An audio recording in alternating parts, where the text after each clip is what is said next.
நாங்கள் விளங்கி வச்சுக்கொள்ளணும். ஏனென்றால் பொதுவாக நாம் வாழுகின்ற இந்த சூழலே இந்த ஷியாக்கள் என்று சொல்லப்படக்கூடிய இவர்களுடைய கொள்கை பிரச்சாரம் இன்று பரவலாக நடந்து கொண்டிருக்கிறது. அது அரபு நாட்டிலும் நடந்து கொண்டிருக்கிறது. அதே மாதிரி இந்தியா, இலங்கை போன்ற தமிழ் பேசக்கூடிய மக்கள் மத்தியிலும் இந்த பிரச்சாரம் நடக்குது. ஆனால் நம்முடைய சமூகம் எப்படி இந்த ஷியாக்களுடைய பிரச்சாரத்தை பொறுத்தவரையும் ஒரு காலத்திலே, அதாவது இந்த சுன்னத்து ஜமாத்தை சார்ந்த ஹிலாபத்து மட்டும்தான் எங்களோட நோக்கம், ஹிலாபத்து தான் எல்லாவற்றை விட முக்கியமானது என்று சொல்லக்கூடிய, ஹிலாபத்தை அடிப்படையாக வைத்து பிரச்சாரம் பண்ணக்கூடிய சில கொள்கை சார்ந்த அமைப்புகள் என்ன செய்தார்கள்? ஷியாக்களுடைய போராட்டத்தை ஒரு பெரிய புரட்சியாக, ஈரானில் ஏற்பட்ட புரட்சி என்றெல்லாம் பத்திரிகை எழுதினார்கள். ஆனா இன்றைக்கு அவர்களுடைய பெரிய அறிஞர்கள் ஷியாக்கள் வழிகட்டவர்கள் என்று வேறு தீர்ப்பு வழங்கிவிட்டார்கள். ஒரு காலத்தில் ஷியாக்கள் ஈரானிய புரட்சி, ஆயத்துல்லா கொமேனி என்பவரை பெரிய இமாம் என்று நம்முடைய சகோதரர்கள் போதித்தார்கள், எழுதினார்கள். இவர் யார் என்று விளங்காமல், ஷியாக்கள் என்ன சொல்கிறார்கள், அவருடைய அடிப்படை பிரச்சாரம் என்ன என்று விளங்காததன் காரணமாக ஷியாக்களுடைய இந்த பிரச்சாரத்தினுடைய தாக்கங்கள் பொதுவாக முஸ்லிம் சமுதாயத்திலே ஏற்பட்டிருப்பதை நாம் பார்க்கிறோம். ஷியாக்களை பொறுத்தவரையும் நேரடியாக இவர்களை சொல்வதென்றால் அதில் விளங்காத சில அப்பாவிகள் இருக்கிறார்கள். அவர்களை நீக்கிவிட்டு பார்த்தால் ஷியாக்கள் என்றவர்கள் யார் என்றால் முஸ்லிம் பெயர் தாங்கிய யூதர்கள். நேரடியாக சொல்லலாம், ஷியாக்கள் யார் என்று நீங்கள் ஒரே அடியில பதில் தெரியணுமா இருந்தால் அதில் உள்ள அப்பாவிகள் விளங்காம மார்க்கம் என்று போய் சிக்கிக் கொண்டிருக்கக்கூடியவர்களை தவிர ஏனையவர்களை நாம் பொதுவாக சொல்லனால் அவர்கள் முஸ்லிம் பெயர் தாங்கிய, முஸ்லிம் சமூகத்தினுடைய நுழைந்திருக்கின்ற இஸ்லாமிய சமுதாயத்துக்கு வேட்டு வைக்கின்ற ஒரு யூத சக்தி என்பதை நாம் நேரடியாக சொல்லலாம். அதனாலதான் இன்றைக்கு வரைக்கும் நீங்க பாருங்க, அதாவது ஈராக்கோட சண்டை பிடித்தவர்கள், அதே மாதிரி இன்னைக்கு அரபு நாடுகளில் ஆதிக்கம் செலுத்துகிறவர்கள் இவ்வளவு சவால் விட்டும் கூட ஈரானோடு ஏன் சண்டை பிடிக்காம இருக்கிறாங்க? உள்ளால ஒரு வெளிப்படையில பிரச்சனை என்று இருந்தாலும் உள்ளால் அவர்களுடைய நட்புகள் இருந்து கொண்டுதான் இருக்கிறது. நம்முடைய சில பத்திரிகைகள் எழுதுவாங்க, ஷியாக்களை பத்தி எழுதும் போது அகமது நஜாதி என்பவர் பெரிய என்னடா அமெரிக்காவுக்கு எதிராக சத்தம் போட்டா அவர்கள் தியாகிகள் என்று நம்ம நினைக்கிறோம். அகமது நஜாதி என்னமோ பெரிய, அவர் ஷியாக்களுடைய சிந்தனையை சார்ந்தவர்கள். பொதுவாக ஈரான்ல ஆட்சிக்கு வரக்கூடியவர்கள் 99% அதாவது ஷியாக்களை கொள்கையாக சார்ந்தவர்கள் வருகிறார்கள். அப்ப இந்த அடிப்படையில இந்த நபித்தோழர்கள் முக்கியமா நிறைய பேர், அதாவது பரவலா பேசப்படுகின்றவர்கள் தான் இந்த முஆவியார் உள்ளாங்க. இந்த முஆவியார் ரலியல்லாஹு அன்ஹு பொறுத்தவரையும் நம்முடைய சகோதரர்கள் கூட சில நேரம் அவங்க மோசமான ஆள்தானா இருக்கும் என்று எண்ணிக்கொண்டிருக்கிறாங்க. அந்த வரலாறுகள் சொல்லப்படும் போது கூட பொதுவாக மனிதன் என்ற வகையில ரசூலுல்லாஹி ஸல்லல்லாஹு அலைஹி வஸல்லம் அவர்களுக்கு பிறகு ஆட்சி செய்த அந்த ஆட்சி தலைவரிடத்தில் சில தவறுகள் வந்திருக்கிறது. எல்லோரிடத்திலும் வரக்கூடிய அளவை விட சில நேரம் கொஞ்சம் வித்தியாசமான தவறுகள் அவருக்கு வந்திருக்கலாம். ஆனால் மோசமானவர் என்று வரலாற்றில் இவரை பற்றி சொல்லக்கூடிய அளவுக்கு பயங்கரமான ஒருவர் அல்ல இந்த முஆவியா ரலியல்லாஹு அன்ஹு. எனவே இந்த தாக்கத்தினால நம்ம நினைச்சுக்கிட்டு இருக்கிறோம். அதனால இந்த முஆவியா, இந்த ஷியாக்களை பத்தி பேசினா தனியான ஒரு தலைப்புல பேசுவோம். இந்த முஆவியா அவங்களை பத்தி ஒரு சரியான ஒரு தகவலை நாங்கள் விளங்கிக் கொள்ளணும்.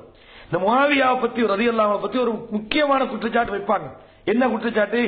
இவர்தான் இந்த அதாவது மன்னராட்சியை கொண்டு வந்தார் அப்படின்னு. அதுக்கு முதல்ல அபூபக்கர் சித்திக் யாரையும் நியமிச்சுட்டு போகல, பிள்ளைகளை நியமிக்கல. அதே மாதிரி உமர் ரலியல்லாஹு அன்ஹு அவர்கள் தன்னுடைய மகனுக்கு ஆட்சி கொடுக்க கூடாது என்று வசியத் செய்தார். அதே மாதிரி அலி ரலியல்லாஹு அன்ஹு, இந்த உஸ்மான் ரலியல்லாஹு அன்ஹு, இப்படி ஆட்சியாளர்கள் யாருமே மன்னர் ஆட்சியை பிரகடனப்படுத்தல. ஆனால் இந்த முஆவியா ரலியல்லாஹு அன்ஹு அவர்கள் தன்னுடைய மகன் யஸீத் அவர்களை ரலியல்லாஹு அன்ஹு அவர்களை ஆட்சியில் நியமித்து விட்டு போனார் என்றதை வச்சு இவர்தான் மன்னர் ஆட்சிக்கு வித்திட்டார் என்று இவரை பத்தி தப்பான ஒரு விமர்சனம் செய்வாங்க. அதையும் உங்களுக்கு பின்னால நான் சொல்லி காட்டுறேன். முதலாவது, இந்த முஆவியா ரலியல்லாஹு அன்ஹு ஆட்சி என்பது பயங்கரமான ஆட்சி. இந்த ஆட்சியில தான் பயங்கரமான பிரச்சனைகள் ஏற்பட்டது. முஸ்லிம்களுக்கு, அப்பாவிகளுக்கு கடுமையான அநியாயம் செய்தார். இந்த ஆட்சியில் அவர் மனிதாபிமானமற்ற முறையிலே நடந்து கொண்டார் என்ற விமர்சனங்கள் எல்லாம் சரியானதா என்று நீங்கள் முதலாவது பார்க்கணும். அடுத்த பக்கத்தில் இந்த முஆவியா ரலியல்லாஹு அன்ஹு பற்றி சரியாக சொல்வதென்றால் அவர் மிகுந்த நல்ல மனிதர், இறையச்சம் உள்ள ஒரு மனிதர், அல்லாஹ்வை பயந்தவர் செயலாற்றி இருக்கிறார், அல்லாஹ்வுடைய தூதரோடு நெருங்கிய உறவு வைத்திருக்கிறார், அல்லாஹ்வுடைய தூதரோடு இருந்து வஹியை எழுதியிருக்கிறார். இப்படி நெருங்கிய தொடர்பு அவருக்கு இருக்கிறது. நபித்தோழர்கள் அவரை பற்றி நல்ல செய்திகள் சொல்லியிருக்கிறார்கள். அவருக்காக விசேடமாக அல்லாஹ்வுடைய தூதர் ஸல்லல்லாஹு அலைஹி வஸல்லம் அவர்கள் துஆ செய்திருக்கிறார்கள். இதெல்லாம் அவருடைய வரலாற்றிலே கிடைக்கின்ற நல்ல பகுதிகள். அதாவது ரசூலுல்லாஹி ஸல்லல்லாஹு அலைஹி வஸல்லம் அவர்கள் சொல்றாங்க, அதாவது இந்த ஹிலாபத்து எப்படி உருவாகும் என்று சொன்னால், ஹிலாபத்து நுபுவத்தி ஸலாஸூன், நபித்துவத்தினுடைய ஆண்டு கிலாவத் என்பது 30 வருடங்களாகும். சும்ம அதற்கு பிறகு யூத்தில்லாஹுல் முல்க, பிறகு இன்னொரு மன்னர் ஆட்சி ஏற்படும் என்று ரசூலுல்லாஹ் சொன்னாங்க.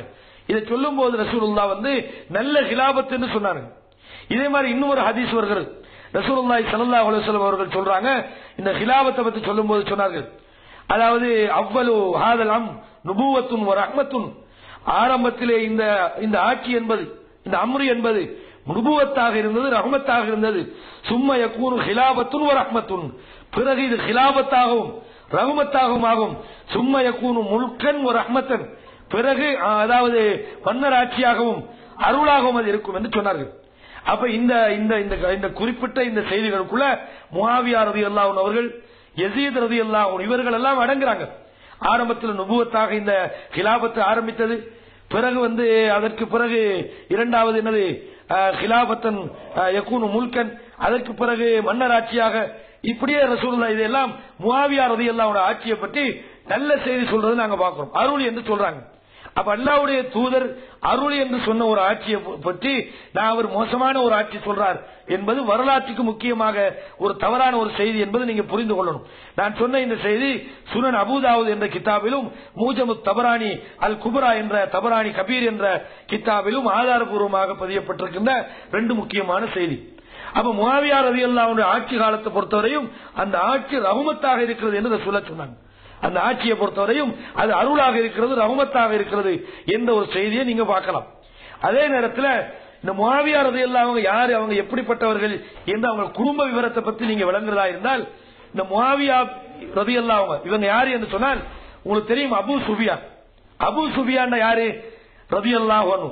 ஒரு காலத்தில் அவர் இஸ்லாத்தில் எதிரியாக இருந்தார். பத்ர் யுத்தம் நடப்பதற்கு ஒரு காரணியாக இருந்தார். காரணினா யுத்தம் நடக்கிறதுக்கு அவர் காரணி அல்ல, அவருடைய வியாபார ஒட்டக படையை மறிக்க போய் தான் பிரச்சனை ஸ்டார்ட். ஆனா அவர் அந்த யுத்தத்துக்கு எதிர்ப்பு என்ன சொன்னார், நான் மக்காவுக்குள்ள சேர்ந்துட்டேன், நீங்க ஏன் திருப்பி சண்டை பிடிக்க போறீங்கன்னு தடுத்தார். இந்த அபூ சுஃபியான் கேட்காம தான் யுத்தம் பண்ண போனாங்க.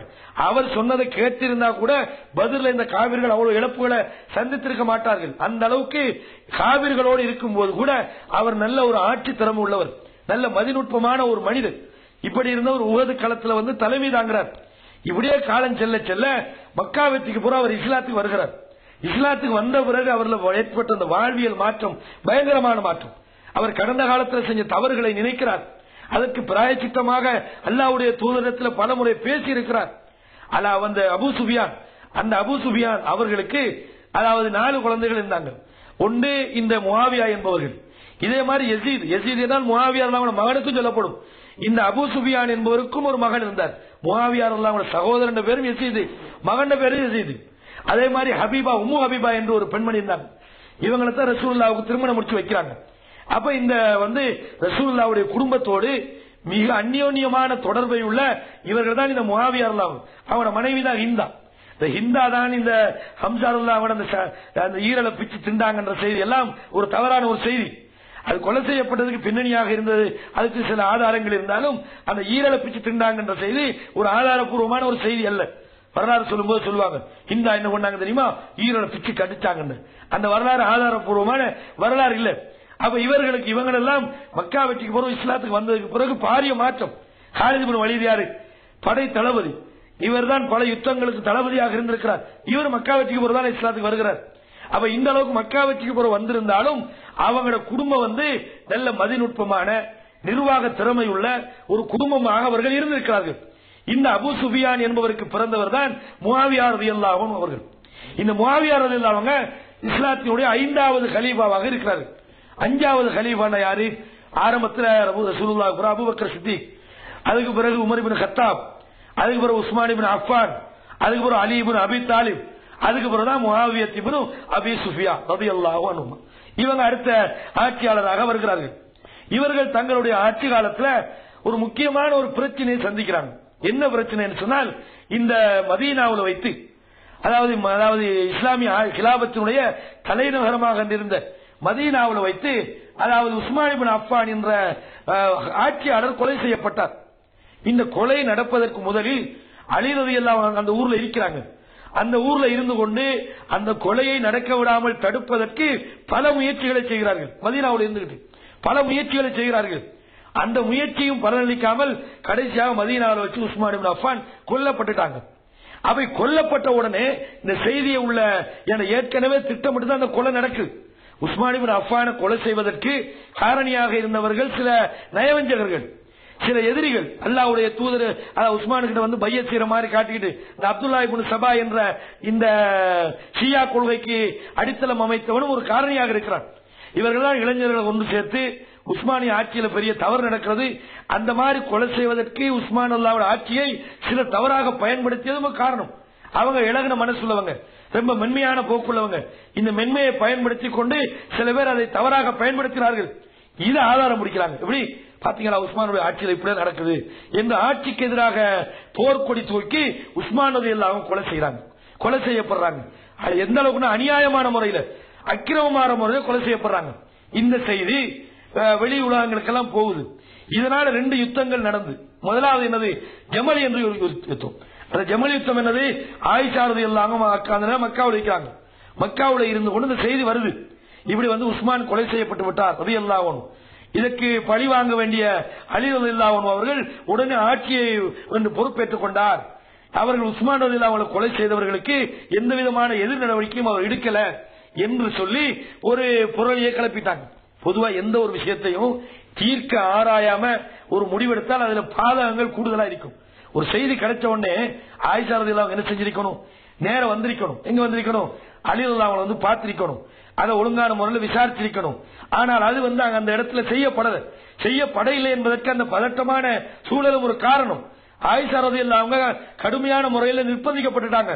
அதுல இந்த ஜுபைர் ரலியல்லாஹு அன்ஹு அவர்கள் உட்பட அவங்க எல்லாம் இருக்கிறாங்க கூட. அப்ப என்ன முடிவெடுக்கிறாங்க, அவசரப்பட்டு முடிவெடுக்கிறாங்க, இதுக்கு நாங்க சரியான ஒரு பாடம் காட்டுறோம். இவங்க எல்லாம் பஸ்ரால இருக்கிறாங்க, உஸ்மான் அல்லாஹ் அவங்களை கொலை செஞ்சு போட்டாங்க, பஸ்ரா சேர்ந்தவங்க கூட இவங்க எல்லாம் அங்க வைக்கிறாங்க. நாங்க போய் நேரம் என்ன செய்வோம், அவங்களோட சண்டை பிடிச்சி இவங்க தான் பழி வாங்குவோம் என்ற தோரணையில ஆயிஷா ரலியல்லாஹு அன்ஹா அவர்களும் அவர்களோடு சேர்ந்து கொண்ட நபித்தோழர்களும் பஸ்ராவுக்கு போறாங்க. போற இடத்துல என்ன செய்யுது, அது பிரச்சனை நடக்க நீண்ட ஒரு சம்பவம். அதுல நடக்கிற ஜமல் யுத்தம். இடையில ஒரு இடத்துல தங்கும் போது ரசூலுல்லாஹ் ஏற்கனவே முன்னறிப்பு செய்யறாங்க, இப்படி ஒரு அடர்ந்த ஒட்டாக்காரி யாருன்னு உங்களுக்கு தெரியுமா, அவரை சுற்றி பல கொலைகள் நடக்கும், அவளும் கொல்லப்பாட்டு தப்பிக்கொள்வாள் என்று ரசூலுல்லாஹ் முன்னறிப்பு செய்து ஆயிஷா ரலியல்லாஹு அவங்களுக்கு ஹவ்வாப் என்ற ஒரு இடத்துல நாய் குலைக்கும் என்றார்கள். ஆயிஷா நாய் சொல்றாங்க, ரசூலுல்லாஹ் இப்படி ஒன்று சொன்னாங்களே, ஹவ்வாப் என்ற இடத்துல நாய் குலைக்குது அப்படின்னு சொன்ன உடனே அப்துல்லா ஜுபைர் ரலியல்லாஹு என்ன செய்யறாங்க, அவன் என்ன சொல்ல, இல்ல அதெல்லாம் வந்து இந்த மாதிரி அந்த இடத்துல சில சில சில மதிமயக்கங்கள், அதாவது அந்த போர் செய்யணும் என்ற ஆர்வம். உஸ்மான் ரலியல்லாஹு கொலை செய்யப்பட்டு விட்டார்கள். ஏன்னா ஏற்கனவே உஸ்மான் ரலியல்லாஹு விஷயத்துல உதைபியால வச்சு ரசூலுல்லாஹ் ஒரு உடன்படிக்கை வாங்கினாங்க. உஸ்மான் கொலை செய்யப்பட்டால், உஸ்மான் அவங்க ஏன் முக்கியமான ஆள் தெரியுமா, ரசூலுல்லாஹ்வுடைய 2 மகளை முடிச்சவங்க, ரசூலுல்லாஹ்வுக்கு ரொம்ப நெருக்கமானவர், ரசூலுல்லாஹ்வால சொர்க்கம் என்று நன்மாராயம் கூறப்பட்டவர். இப்படிப்பட்ட ஒரு நல்ல மனிதரை இந்த கயவர்கள் கொலை செஞ்சிட்டாங்களே என்ற அந்த ஆதங்கத்தால இவங்க சண்டை பிடிக்கணும், முஸ்லிம்களை கொல்லணும், அலி ரலியல்லாஹு மோதல், அந்த அடிப்படையில் இல்ல, அந்த அவர்களுக்கு ஏற்பட்ட அந்த அதிர்ச்சி, உஸ்மான் அவங்க என்பவர்கள் கொலை செய்யப்படக்கூடாது, அவர்கள் அநியாயமானவர்கள் கொலை செய்து விட்டார்கள், அலி ரலியல்லாஹு மௌனமா இருந்துட்டாங்க என்ற அவர்களுக்கு ஏற்பட்ட அந்த அதிர்ச்சியின் காரணமாகத்தான் அந்த மாதிரி பதட்டப்படுறாங்க, எப்படியாவது பழி வாங்கணும் அப்படின்னு சொல்லி பஸ்ராவை நோக்கி போனாங்க. அதுல அவர்களுக்கும் அலி ரலியல்லாஹுக்கும் இடையில ஒரு யதார்த்த ஒரு சந்தர்ப்ப சூழல், ஏன்னா சமாதான உடன்படிக்கை முடிந்த பிறகு எதிரிகள் நாம இந்த சமாதானம் முடிஞ்சா நம்ம வந்து தப்ப மாட்டோம் என்று சொல்லி 2 பேருக்கு சண்டை மூட்டினாங்க பார்த்தோம். இதே மாதிரி அதாவது சிப்பின் என்ற ஒரு யுத்தம், முஆவியா ரலியல்லாஹு அன்ஹு அவர்களுக்கும் அலி ரலியல்லாஹு அன்ஹுக்கு இடையில ஏற்பட்ட யுத்தம். இந்த 2 விஷயமும் தான் அலி ரலியல்லாஹு அன்ஹு அவர்களுக்கு எதிராக இவர்கள் போர்க்குடி தோக்கினார்கள், அலி ரலியல்லாஹு அவர்களுக்கு எதிராக இவர்கள் நடந்து கொண்டார்கள் என்பதை வைத்து நாங்கள் எல்லாம் அலியை நேசிப்பவர்கள், ஷியத்து அலின்னு சொல்லுமே, இந்த ஷியாக்கள் யார், நாங்கள் எல்லாம் அலியை நேசிக்கிறவங்க. எந்த அளவு வரம்பு மீறி நேசிக்கிறாங்க தெரியுமா, அதாவது ஜிப்ரீல் வந்தாராம், வந்து யாருக்கு நபித்துவம் அலிகிட்ட கொடுங்கன்னா சொன்னது அல்ல, இவங்க வந்து பார்த்தாங்க ரசூலுல்லாஹும் அலியும் ஒரே மாதிரி இருந்தாங்களாம், முஹம்மது கொடுத்துட்டு போயிட்டாங்க. அளவுக்கு அலி ரலியல்லாஹு பத்தி தூக்கி பேசக்கூடிய சமம் தான் இந்த ஷியாக்கள். அப்ப அலியோடு இவர்கள் சண்டை பிடித்தார்கள், இவர்கள் மோசமானவர்கள் என்று காட்டுவதற்காக யாரையெல்லாம் மோசம்ன்றாங்க, அபூபக்கர் சித்திக்கு மோசம்ன்றாங்க, உமர் இப்னு கத்தாப் மோசம்ன்றாங்க, ஆயிஷா ரலியல்லாஹு அன்ஹா மோசம்ன்றாங்க, அதே மாதிரி முஆவியா ரலியல்லாஹு அன்ஹு மோசம்ன்றாங்க. இந்த முஆவியா ரலியல்லாஹு அன்ஹு அவர்களோடு யாரெல்லாம் கூட இருந்தார்களோ இந்த அத்தனை பேரும் காவிர்கள் என்று இந்த ஷியாக்கள் சொல்றதன் விளைவுதான் இந்த முஆவியா மோசம் என்பது. அப்ப இது ஒரு முஸ்லிம் இஸ்லாமிய வரலாற்றுல கூட முஆவியா இப்படி அலியோட சண்டை பிடிச்சாங்களே என்று நினைக்கும் போது முஆவியா ஒரு மோசமான ஆளா இருக்கும் என்று நம்மள அறியாத ஒரு எண்ணம் நம்ம உள்ளத்துல வருது. அப்ப அந்த உண்மையான அந்த நிகழ்வுக்கு என்ன காரணம்? அது சண்டையா, போரா, அல்லது எதேர்ச்சியாக இனம் புரியாமல் நடந்த ஒரு பிரச்சனையா? இதை நாங்கள் சரியான முறையில விளங்கிக் கொள்ளணும். இந்த அடிப்படையில் அன்பான இஸ்லாமிய சகோதரர்களே, ரசூலுல்லாஹி ஸல்லல்லாஹு அலைஹி வஸல்லம் முதலாவது இந்த யுத்தம்ன்றத பின்னால பார்ப்போம். ரசூலுல்லாஹ் முஆவியா ரலியல்லாஹு அன்ஹு அவர்களை பற்றி சொன்ன சில சிறப்பான செய்திகள் இருக்கு. என்ன சிறப்பான செய்தி? அதாவது நீங்க பாருங்க, ரசூலுல்லாஹ் ஒரு முறை துஆ செய்றாங்க. இந்த முஆவியா ரலியல்லாஹு அன்ஹு பத்தி இன்னும் சில விஷயங்களை தெரிஞ்சு கொள்ளணும். என்னன்னு சொன்னால், இந்த முஆவியா ரலியல்லாஹு அன்ஹு பத்தி ரசூலுல்லாஹி ஸல்லல்லாஹு அலைஹி வஸல்லம் அவர்களுக்கு கீழே வஹி எழுதின ஒரு நபித்தோழர். ஒரு முறை அபூ சுஃபியான் ரலியல்லாஹு அன்ஹு இவங்க போய் அல்லாஹ்வுடைய தூதர்கிட்ட போய் சொல்றாங்க, அல்லாஹ்வுடைய தூதரே, என்னை கண்டா எல்லாருமே ஒரு வித்தியாசமா பாக்குறாங்க, நான் என்னகிட்ட உட்கார மாட்டேங்கிறாங்க, ஒரு வெறுப்பா அந்த சஹாபாக்கள் அந்த உணவு இருந்து. ஒரு முறை ரசூலுல்லாஹி ஸல்லல்லாஹு அலைஹி வஸல்லம் அவங்களுக்கு முன்னுக்கு அபூபக்கர் சித்திக் சொல்றாங்க. எப்படி? அதாவது அபூபக்கர் சித்திக் ஒரு இடத்துல உட்கார்ந்திருக்கிறாங்க. அங்க முஸ்லிம்கள் சில பேர் இருக்கிறாங்க. அபூ சுஃபியான் அங்க வந்திருக்கிறார் ரலியல்லாஹு அன்ஹு. வந்திருக்கும் போது சொல்றாங்க, வாள் சரியான வேலையை காட்டல என்றான். வாள் அபூ சுஃபியானுக்கு தான் சொல்றாங்க. ஏன்னா உஹதுல பலரை கொலை செஞ்சாரு, அதுக்கு காரணமா இருந்தாரு. வாள் சரியான வேலையை காட்டல, ஏன்னா அபூ சுஃபியான ஒழுங்கா கொல்லலன்றாங்க. அப்ப அபூ சுஃபியானுக்கு கடுமையான மனவத்தும். அப்போ அபூபக்கர் சித்திக் சொல்றாங்க, அல்லாஹ்வுடைய தூதர்ட்ட அவங்ககிட்ட சொல்றாங்க, நீங்க என்ன ஒரு குறைஷிகள்ல ஒரு தலைவர், இவர் யாருன்னு உங்களுக்கு தெரியுமா? முக்கியமான ஒரு நபர், இவரை பத்தி நீங்க இப்படி எல்லாம் சொல்லலாமா என்ற அந்த இடத்துல மறுக்கிறார். மறுத்துட்டு ஓடி வர ரசூலுல்லாஹ், அல்லாஹ்வுடைய தூதரே, உங்களுக்கு தெரியுமா விஷயம் என்னன்றாங்க. அபூ சுஃபியானை பத்தி இந்த மாதிரி மக்கள் பேசுறாங்களே, அபூ சுஃபியான் என்பவர் இப்படி மோசமானவர் என்று சொல்றாங்களே அப்படின்றாங்க. ரசூலுல்லாஹ் சொன்னாங்க, பேசினவங்களை நீங்க கோவப்படுத்திட்டீங்களான்னு. பேசினவங்களை நீங்க கோவப்படுத்தினீங்களான்னு கேட்கிறாங்க. இல்ல, நான் இப்படித்தான் சொல்லி போடுங்க, கோவப்படுத்தினா அல்லாஹ்வை கோவப்படுத்தணும். என்ன உணர்வு? அந்த உணர்வு முஸ்லிம்களுக்கு தப்பும் இல்ல. அத அபூ சுஃபியான் கூட அதை பிழைந்த ரசூலுல்லாஹ் போய் முறைப்பாடு வச்சிருப்பார். பாருங்க என்ன இப்படி எல்லாம் சொல்றாங்க, அப்படி சொல்லல. அவர் சொல்லாரு, மக்கள் என்கிட்ட உட்கார மாட்டேங்கிறாங்க, மக்கள் என்னோட சரியான மட்டும் உறவு வைக்க மாட்டேங்கிறாங்க, அதனால எனக்கு 3 விஷயத்தை நான் உங்ககிட்ட கேட்கிறேன். 3 விஷயத்தை நான் உங்ககிட்ட கேட்கிறேன், அந்த 3 விஷயத்தை நீங்க எனக்கு கண்டிப்பா தருவீங்களான்றாங்க. அப்ப ரசூலுல்லாஹ் சொல்றாங்க, சொல்லுங்க என்ன விஷயம்ன்றாங்க. அப்ப சொல்றாங்க, அரபிகளிலேயே அழகான ஒரு பெண் எனக்கு இருக்கிறார். அந்த பெண் உம்மு ஹபீபா, யார்? அபூ சுஃபியானுடைய மகள். அதை ரசூலுல்லாஹ் திருமணம் முடிக்கிறாங்க. அழகான ஒரு பெண். அந்த பெண்ணை நீங்க திருமணம் முடிக்கணும். திருமணம் முடித்தால் ரசூலுல்லாஹ்வுடைய மாமனார் என்ற வகையிலும் ரசூலுல்லாஹ்வுடைய குடும்பம் என்ற வகையிலும் எனக்கு நெருக்கமான ஒரு இடம் கிடைக்கும். இதை செஞ்சு தருவீங்களா யார் சொன்னாங்க. அல்லாஹ்வுடைய தூதர் அதற்கு சம்மதிக்கிறாங்க. ரெண்டாவது கேட்கிறாங்க, என்னுடைய மகன் யாரு? முஆவியா ரலியல்லாஹு அன்ஹு, அவரை நீங்க உங்களுக்கு எழுத்தாளராக ஆக்கிக் கொள்ளுங்கள். எழுத்தாளர்னா என்ன? வஹி எழுதக்கூடிய பொறுப்புக்கு நீங்க ஆக்கணும். அல்லாஹ்வுடைய அமானிதத்தை எழுதுற வேலை சாதாரணமான விஷயமா? அபூ சுஃபியான் முஆவியா அவங்களோட குடும்பம் எல்லாம் மக்கா வெற்றிக்கு பிறகு தப்ப முடியாம செய்ய வழி இல்லாம இஸ்லாத்துக்குள்ள நுழைஞ்சாங்க என்ற கூற்று சரியாக இருந்தால், இவர்கள் இஸ்லாத்தை கருவறுக்க வந்தவர்கள் என்று ஷியாக்கள் சொல்வது சரியாக இருந்தால், தன்னுடைய அமானிதத்தை அல்லாஹ்வுடைய அமானிதத்தை எழுதுகிற ஒரு பொறுப்பை பற்றி அபூ சுஃபியான் கேட்கிறார். என்ன சொல்லிக்கணும்? திருமணம் முடிக்க சொல்லுங்க, அதை வேண்டாம் நான் செய்யறேன். ஆனா அந்த வஹி விஷயத்துல முஆவியா உடையலாம் அப்படித்தானே சொல்லிக்கணும். ஆனா என்ன சொல்றாங்க, அதுக்கும் சம்மதிக்கிறாங்க. மூன்றாவது கேட்கிறாங்க, நான் காவிர்களோடு இருக்கும்போது முஸ்லிம்களுக்கு எதிராக யுத்தம் பண்ணி இருக்கிறேன், ஆனால் எனக்கு இப்போது நீங்கள் முஸ்லிம்களோடு சேர்ந்து கொண்டு காவிர்களுக்கு எதிராக யுத்தம் பண்ணுவதற்கு என்னை நீங்கள் நியமிக்க வேண்டும் என்று ரசூலுல்லாஹ் சொல்றாங்க. 3 விஷயத்துக்கு ரசூலுல்லாஹ் என்ன செய்றாங்க? உடன்படுறாங்க. இதுல என்ன விளங்குது? முஆவியா ரலியல்லாஹு அன்ஹு யார் தெரியுமா? அல்லாஹ்வுடைய தூதரோடு இருந்த ஒரு எழுத்தாளர், அல்லாஹ்வுடைய தூதருக்கு வஹியை எழுதிய ஒருவர். அதனாலதான் இவருக்கு கீழால் கிட்டத்தட்ட 23 நபித்தோழர்கள் இவர்களுக்கு மாணவராயிருக்கிறார். 23 நபித்தோழர்கள் முஆவியா ரலியல்லாஹு அன்ஹு அவருடைய மாணவராக, அதிலே முக்கியமா இப்னு அப்பாஸ், இப்னு உமர் ரலியல்லாஹு அன்ஹுமா, அபூதர் கிஃபாரி, அல்லாஹ்வுடைய தூதர் முன்னறிவிப்பு செய்தாங்களே இந்த அபூதர் கிஃபாரி, இவர்கள் எல்லாம் கூட முஆவியா ரலியல்லாஹு அன்ஹு அவருடைய மாணவர்களாக கிட்டத்தட்ட 23 பேர். 23 பேருக்கு ஆசிரியராக யாரு? சாதாரணமானவர்களுக்கு அல்ல, சஹாபாக்களுக்கு ஆசிரியராக இருந்திருக்கிற இந்த முஆவியா ரலியல்லாஹு அன்ஹு எவ்வளவு சிறப்புள்ளவராக இருந்திருப்பாங்க. நிறைய ஹதீஸ் ஒரு சந்தர்ப்பத்தில் சொல்றாங்க, எனக்கு நிறைய ஹதீஸ் தெரியும், ஆனா நான் ஏன் சொல்லல தெரியுமா? நான் எதையாவது ஏற்குமாறா சொல்லிடுவேன். சில ஆளுக்கு ஹதீஸ்களை சொல்லும் போது பயம் இல்லாம சொல்லுவாங்க, அதை பத்தி என்ன வாயில வார்த்தை வருதோ எல்லாத்தையும் விட்டு அடிப்பாங்க. ஹதீஸ்களை சொல்லும் போது ரொம்ப பக்குவமா சொல்லணும், ரொம்ப கவனமா சொல்லணும். ரசூலுல்லாஹ் சொன்ன வார்த்தையில இருந்து ஒரு சின்ன வார்த்தை கூட கூடிவிடக் கூடாது. ரசூலுல்லாஹ் ஒரு செய்திக்கு கொடுத்த அழுத்தத்தை விட ஒரு துளி அளவும் அழுத்தம் கூட கொடுக்க கூடாது என்பதற்கு இந்த முஆவியா ரலியல்லாஹு அவங்க நமக்கு வழிகாட்டுகிறார்கள். அப்ப ரசூலுல்லாஹி ஸல்லல்லாஹு அலைஹி வஸல்லம் அவங்க ஒரு முறை துஆ செய்றாங்க. எப்படி துஆ செய்றாங்க? யா அல்லாஹ், அல்லாஹும்ம ஜஅல்ஹு ஹாதியன் மஹதியன், இந்த முஆவியா அவர்களை அவர்களை நேர்வழிப்படுத்தப்பட்டவராகவும் நேர்வழி காட்டக்கூடியவராகவும் அவரை அடுத்தவருக்கு நேர்வழி காட்டக்கூடியவராகவும் அவர் நேர்வழிப்படுத்தப்பட்டவராகவும் ஆக்குவாயாக. வஹ்திஹி வஹ்திபிஹி, அவரிலே அவருக்கு நேர்வழி உண்டாக்கி அவரை கொண்டு அடுத்தவர்களுக்கு நீ நேர்வழியை உண்டாக்குவாயாக என்று அல்லாஹ்வுடைய தூதர் ஸல்லல்லாஹு அலைஹி வஸல்லம் குறிப்பாக முஆவியா ரலியல்லாஹு அன்ஹு துஆ செஞ்சாங்க. என்ன வழங்குது? அப்ப முஆவியா ரலியல்லாஹு அன்ஹு ரசூலுல்லாஹ் செஞ்ச துஆ அது அல்லாஹ் ஏற்றுக்கொள்ளல, அவர் நேர்வழியில இல்ல, அவர் மோசமானவராக இருந்தார் என்று அல்லாஹ்வுடைய தூதருடைய துஆவை நாம கொச்சப்படுத்துற மாதிரியான விஷயங்கள்ல ஈடுபடக்கூடாது. தாரீகுல் கபீர் என்ற ஒரு நூல் இருக்கிறது இமாம் புகாரி ரஹ்மத்துல்லாஹி அவர்களுக்கு. இந்த நூலிலே ஆதாரப்பூர்வமானதாக இந்த செய்தி பதியப்பட்டிருக்கு.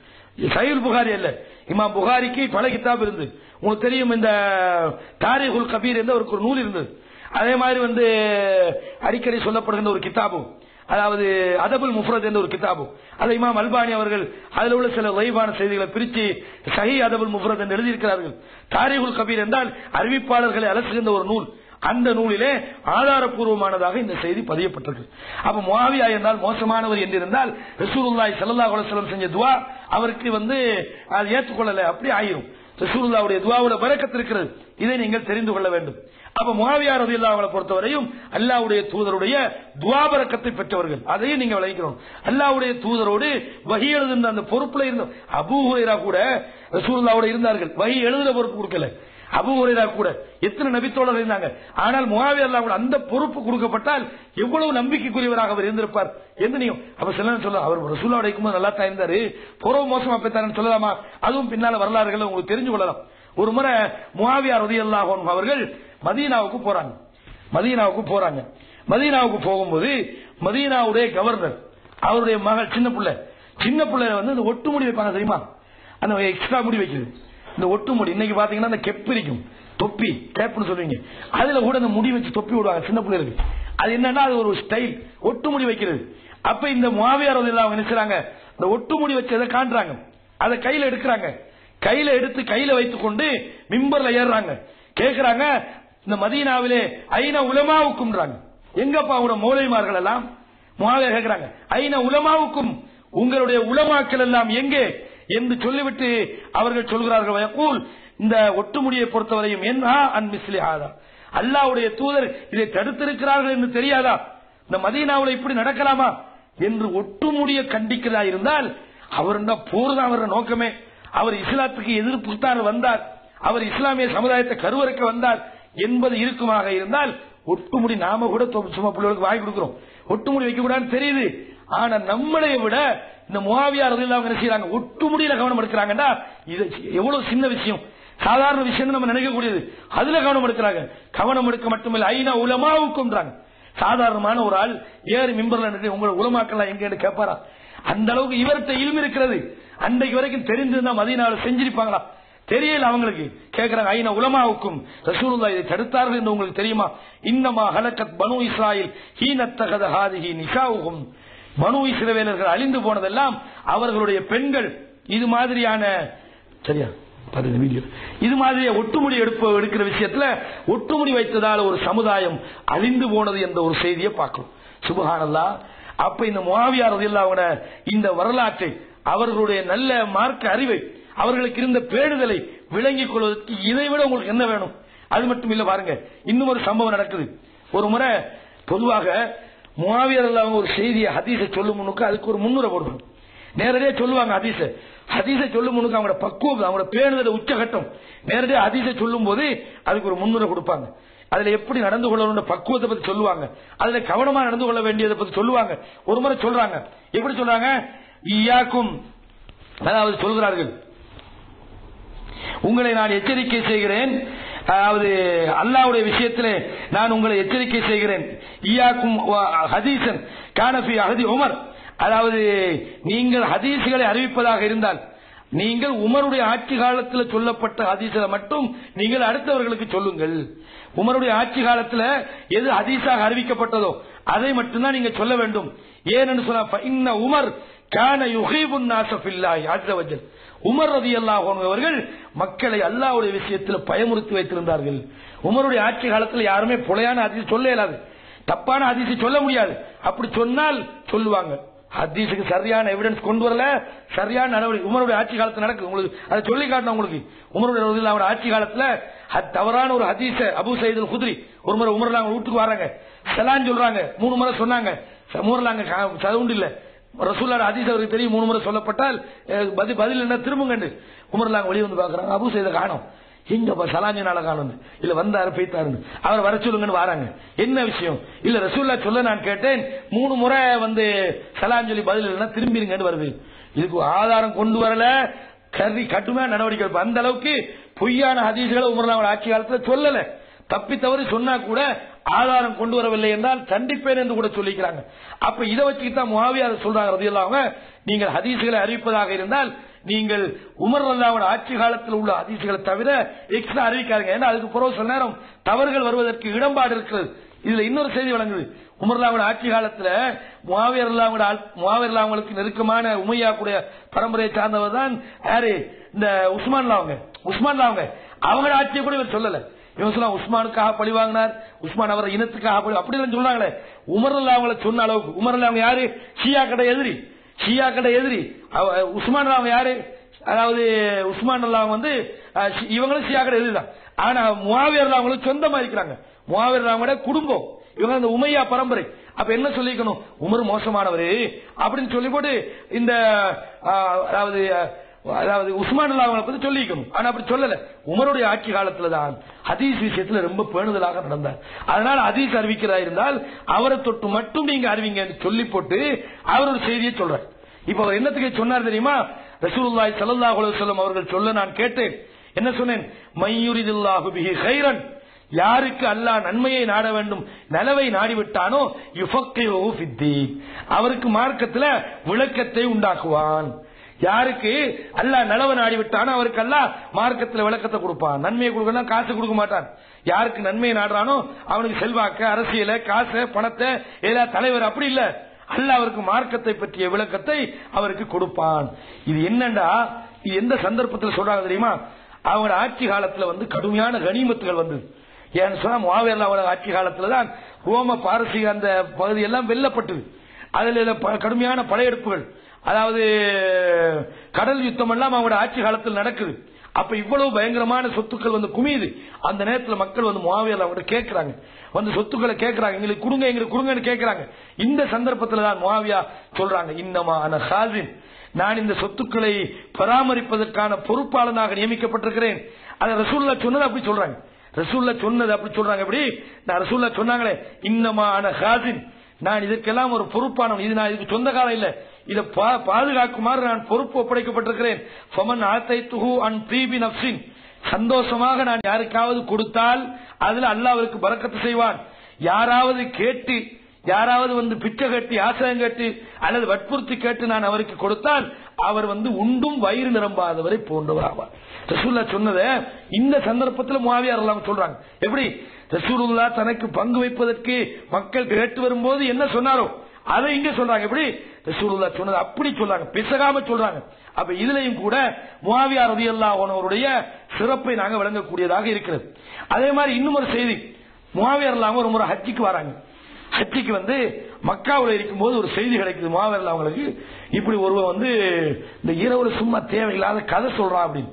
இந்த சிலாக்களை பாத்தீங்கன்னு சொன்னால் மார்க்கத்துக்கும் சம்பந்தம் மிக்காது, உலகத்திலையும் பிரயோசனம் மிக்காது, சும்மா தேவையில்லாத கதை சொல்றது. இப்ப இன்னைக்கு மௌலுது பாட்டு படிக்கிறாங்களே, இந்த மௌலுது, இந்த கந்தூரி நடத்துறாங்க, தேவையில்லாத ரசூலுல்லாஹ்வுடைய மார்க்கத்தோட சம்பந்தம் இல்லாத இது மாதிரியான அனாச்சாரங்கள்.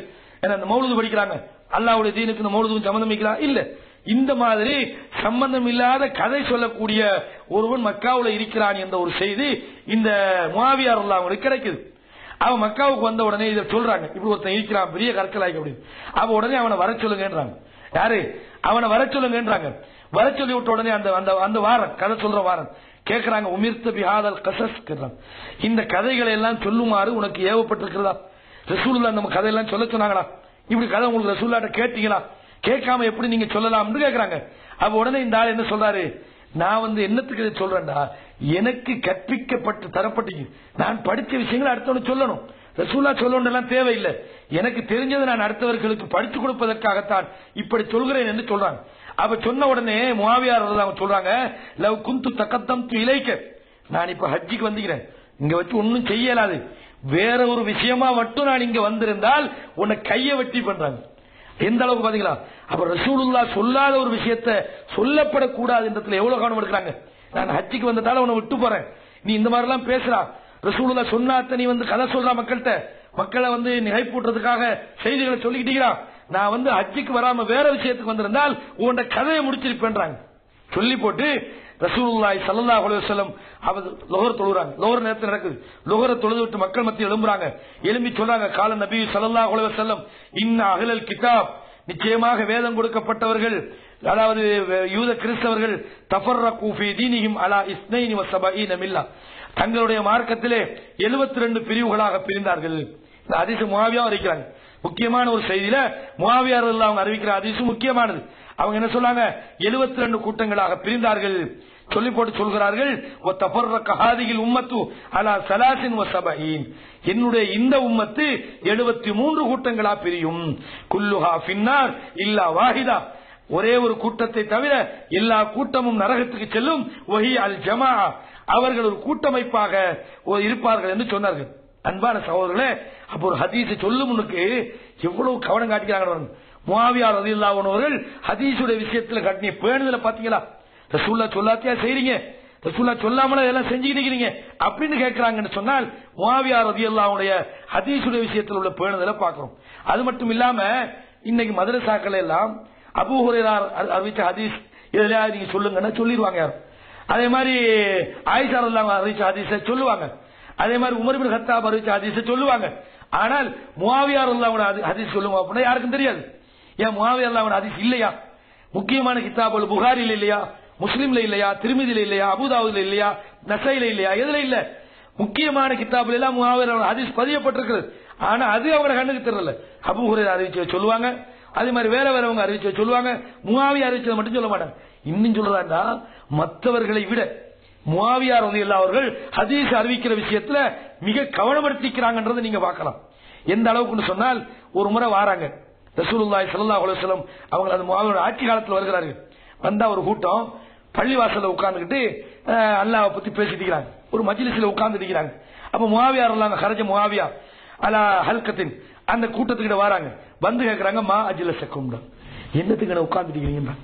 இந்த இடத்துல தெரியுது என்னத்துக்கு உட்கார்ந்துக்கிறாங்க. கேட்கிறாங்க, மா அஜ்லஸக்கும், எதற்காக நீங்கள் இங்கே அமர்ந்திருக்கிறீர்கள் அப்படின்றாங்க. அப்ப உடனே அவங்க என்ன சொல்றாங்க, நாங்க வந்து அல்லாஹ்வை ஞாபகப்படுத்துவதற்காக, அல்லாஹ்வை பத்தி பெருமைப்படுத்துவதற்காக, அல்லாஹ் எங்களுக்கு இந்த மார்க்கத்தை தந்ததற்கு நன்றி செலுத்தும் முகமாக நாங்கள் உட்கார்ந்திக்கிறோம் அப்படின்னாங்க. அப்ப கேட்கிறாங்க, அல்லாஹ் மீது சத்தியமாக நீங்கள் அதுக்கு தான் உட்கார்ந்துக்கிறீங்களா? அல்லாஹ் மீது சத்தியமாக நீங்கள் அந்த இதுக்குத்தான் நீங்கள் உட்கார்ந்து கொண்டிருக்கிறீர்களா என்று கேட்கிறாங்க. இதை தவிர வேற ஒரு நோக்கம் உங்கள்கிட்ட இல்லையா அப்படின்னு கேட்கிறாங்க. கேட்டு சொன்னாங்க, அல்லாஹ் மீது சத்தியமாக நாங்கள் அதற்காகத்தான் உட்கார்ந்து இருக்கிறோம் அப்படின்றாங்க. சொல்லி போட்டு முஆவியா ரலியல்லாஹு சொல்றாங்க, நான் உங்களை பொய்ப்பிப்படுத்துறதுக்கோ, நீங்க எல்லாம் பொய் சொல்றீங்கன்னு உங்களோட வார்த்தையை மறுக்கிறதுக்கோ நான் இதை சொல்லல. இதை நான் எதுக்கு சொல்லல? நீங்க எல்லாம் பொய் சொல்றீங்க, அதை சத்தியம் பண்ணி நான் உங்கள்கிட்ட உறுதிப்படுத்துறதுக்கு நான் இதை சொல்லல. நான் ஏன் இதை சொன்னேன் என்று சொன்னால், ஒரு முறை இதே போன்ற ஒரு சம்பவம் ரசூலுல்லாஹ்வுடைய காலத்தில் நடந்தது. இதே மாதிரி ஒரு சம்பவம் ரசூலுல்லாஹ்வுடைய காலத்தில் நடந்தது. அப்ப வந்து ஒரு சஹாபாக்கள் கூட்டமா உட்கார்ந்து இருக்கிறாங்க. ரசூலுல்லாஹி ஸல்லல்லாஹு அலைஹி வஸல்லம் கேக்குறாங்க, மா அஜ்லஸக்கும், உங்களை அமர வைத்தது எது என்று. காலு ஜலஸ்னா நதுக்குருல்லாஹ வ நஹ்மதுஹு அலா மா ஹதானல்லாஹு லில் இஸ்லாம், இஸ்லாத்தில் அல்லாஹ் வழிகாட்டி இருக்கிறான், அல்லாஹ் எங்களுக்கு இந்த இஸ்லாத்தை தந்திருக்கிறான் என்பதற்காக அல்லாஹ்வை ஞாபகப்படுத்துவதற்காகத்தான் உட்கார்ந்து இருக்கிறோம். ரசூலுல்லாஹ் கேட்டாங்க, அல்லாஹுமா அஜ்லஸக்கும் இல்லாதாக், அல்லாஹ் மீது சத்தியமாக சொல்லுங்கள், நீங்கள் அதுக்குத்தான் உட்கார்ந்து இருக்கிறீர்களா, வேற நோக்கத்துக்கு நீங்க உட்காரலையா? காலு வல்லாஹி மா அஜ்லஸ்னா இல்லாத, அல்லாஹ் மீது சத்தியமாக நாங்க இதுக்குத்தான் உட்கார்ந்துக்கிறோம். அப்ப உடனே ரசூலுல்லாஹி ஸல்லல்லாஹு அலைஹி வஸல்லம் சொல்றாங்க, நீங்க பொய் சொல்றீங்கன்றதுக்கு நான் கேட்கல. சஹாபாக்கள்கிட்ட முஆவியா ரலியல்லாஹு அதே மாதிரி கேட்கறாங்க பாருங்க, நீங்கள் பொய் சொல்லுகிறீர்கள், நீங்க சொல்றது பொய் என்பதற்கு நான் சத்தியம் வாங்கல. அத்தானி ஜிப்ரீல், ஜிப்ரீல் இடத்துல இப்போது வந்தார். அக்பரணி, எனக்கு ஒரு செய்தியை சொன்னார். அன்னல்லாஹ அஸ்ஸ வஜல் யுபாஹி பிக்கும் யௌமல் கியாமா, உங்களை பற்றி அல்லாஹ், அதாவது பிக்குமுல் மலாயிகா, மலக்குமார்களிடத்துல பெருமை பாராட்டுறான். என்னுடைய சமுதாயம், என்னது ஒரு கூட்டம் வந்து அல்லாஹ்வை ஞாபகப்படுத்த அமர்ந்திருக்கிறார்கள் என்று மலக்குமார்கள்ட்ட அல்லாஹ் பெருமைப்பட்டது ஜிப்ரீல் எனக்கு வந்து சொன்னார். அதுக்குத்தான் கேட்கிறேன். நீங்க அதுக்குத்தான் உட்கார்ந்துக்கீங்களா? நான் அதே அடையாளம் காணும். இந்த செய்தியை முஆவியார் சொல்லும் போது ரசூலுல்லாஹ் என்ன ஸ்டைல சொன்னாங்களோ அதுல ஒரு வரி கூட்டாரா கேட்கிறாங்க. வந்து முஆவியா கேட்கிறாங்க, எதுக்கு உட்கார்ந்துக்கிறீங்க? அல்லாஹ் ஞாபகப்படுத்து. அல்லாமே சத்தியமா அதுக்குதானா? அதுக்குத்தான். அப்படின்னா இதே ரசூலுல்லாஹ் எனக்கு நான் உங்கள்கிட்ட பொய்ப்படுத்த சொல்லல, இதே நிகழ்வு ரசூலுல்லாஹ்ட்ட நடந்தது, அதை சொல்றதுக்கு தான் சொல்றேன் நான். அப்ப ஹதீஸுடைய விஷயத்துல முஆவியா ரலியல்லாஹு அன்ஹு அவர்கள் எவ்வளவு பேணுதலாக இருந்தார்கள் என்பதற்கு இதுவும் ஒரு முக்கியமான ஒரு சான்றாக இருக்கிறது. அன்பான இஸ்லாமிய சகோதரர்களே, அதாவது ரசூலுல்லாஹி ஸல்லல்லாஹு முஆவியாவுடைய விஷயத்துல இது மாதிரி ஏராளமான செய்தியை சொன்னாங்க. இதே மாதிரி ரசூலுல்லாஹ் ஒரு முறை சொல்றாங்க, உம்மு ஹராம் என்ற ஒரு பெண்மணி அறிவிக்கிறாங்க. ரசூலுல்லாஹ் ஒரு முறை படுத்தெலும்பி சொல்றாங்க, அதாவது ஒரு கூட்டம் கடலிலே யுத்தம் செய்வார்கள், போராடுவார்கள், அவர்களுக்கு சொர்க்கம் கடமையாகிவிட்டது.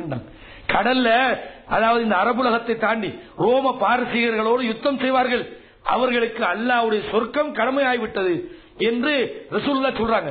இதுல உம்மு ஹராம் என்பவங்க கேட்டுக்கிறாங்க. அப்ப கேட்கிற அல்லாஹ்வுடைய தூதரே, நானும் அதில் இருப்பேன்றாங்க, நானும் அதில் இருப்பேனான்றாங்க, நீங்களும் அதில் இருப்பீங்கன்றாங்க. உம்மு ஹராம் என்ற அந்த பெண்மணியை சொல்றாங்க. இது யாரு இந்த யுத்தம் பண்ணது?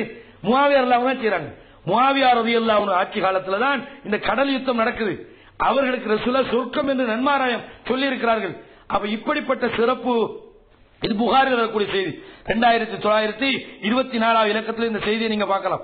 அவ்வளவு ஜெய்சின் மின் உம்மத்தி யகசூனல் பஹ்ர, என்னுடைய உம்மத்தில் ஒரு கூட்டம் கடல்ல போய் யுத்தம் செய்வார்கள், அவர்களுக்கு சொர்க்கம் கடமையாகிவிட்டது என்ற ஒரு செய்தி.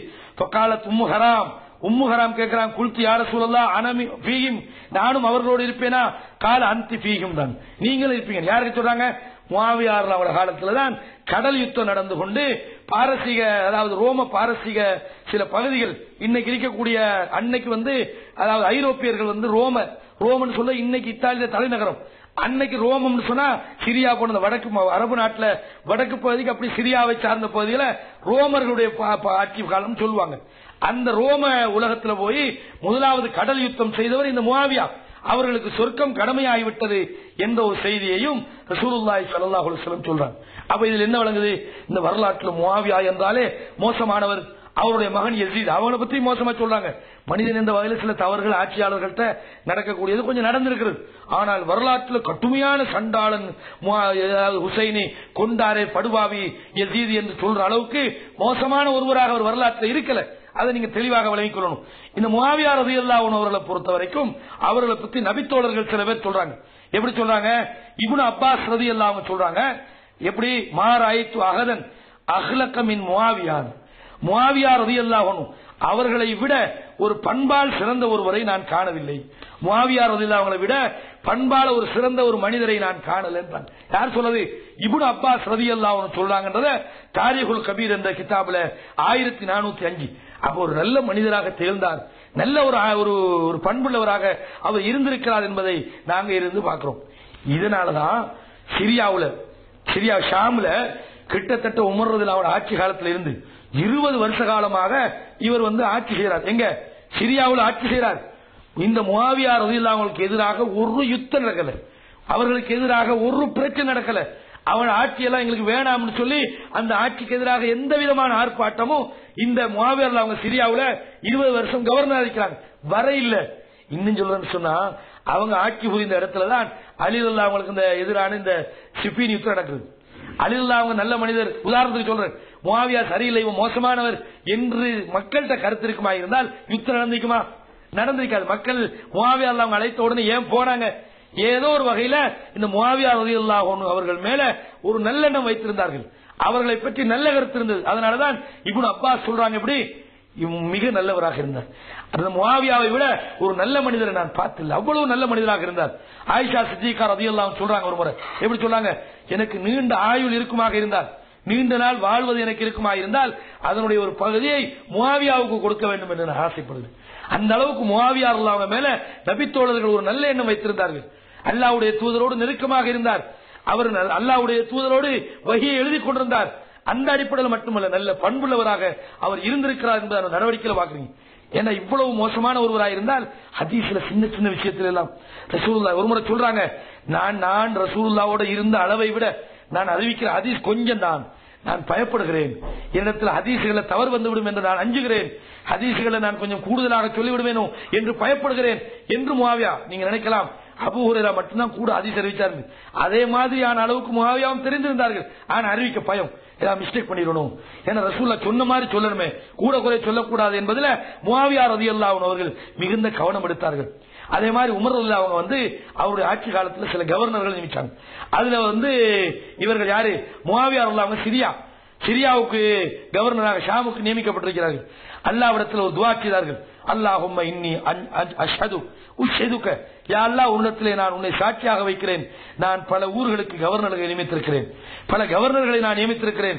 வ இன்னமா புஇஸ்தும் பஅஸ்து அலைஹிம் லியாஜிலு அலைஹிம், நான் அவர்களை நியமித்ததெல்லாம் அங்கே அவர்கள் நீதமாக நடந்து கொள்ள வேண்டும், அவர்களுக்கு மார்க்கத்தை சொல்லிக் கொடுக்க வேண்டும், நபியுடைய சுன்னாவை அவர்களுக்கு கற்றுக் கொடுக்க வேண்டும், கனிமத்தாக பொருளாதாரம் வருகின்ற போது நியாயமான முறையிலே அவர்களுக்கு பங்கு வைக்க வேண்டும் என்பதற்காகத்தான் நான் இந்த தளபதிகளை நியமித்திருக்கிறேன். கவர்னர் யாரு, முஆவியாவை நியமித்திருக்கிறாங்க.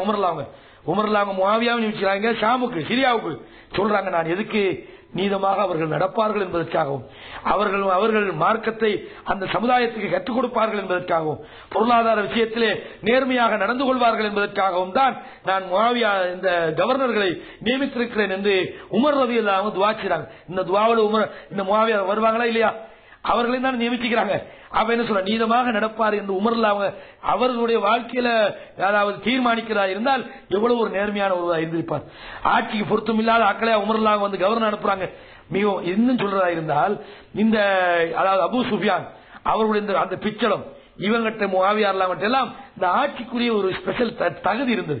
எந்த இடத்தை எப்படி பேசணும், இந்த ஆட்சிக்கான அந்த தலைமைத்துவத்துக்கான முழு தகுதியும் அவங்ககிட்ட இருந்தது. ஒரு விஷயத்தை எப்படி வெற்றி கொள்ளணும், எதிரிகளை எப்படி உளவியல் ரீதியா வென்றெடுக்கணும், எதிர்ப்படைகளை எப்படி, இந்த மாதிரியான சில டெக்னிக், சில தந்திரங்கள் எல்லாம் இவர்களுடைய அந்த முஆவியா அவங்க இருந்தது. அது இஸ்லாத்துக்கு முரணா அவர் பயன்படுத்தல, முஸ்லிம்களை வீணா கொலை செய்வதற்கு அவர் பயன்படுத்தல.